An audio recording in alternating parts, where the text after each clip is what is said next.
Ете ешкі жүні бітеді, бір күні бір аю болыпты.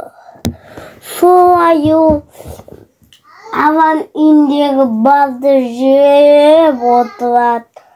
Сосын ол жеп болған соң қасқырға кездеседі.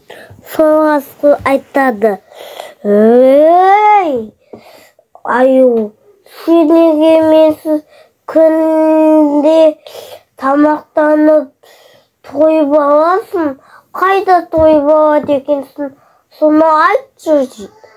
Сосын ол бір шұңқырды көрсетіп салады. Оның ішінде көп жемістер бар. Бірақ оның бәрін жесең, томпиып, оған қысылып, ешқашан шыға алмайсың. Сосын қасқыр бәрін жеп қойған соң,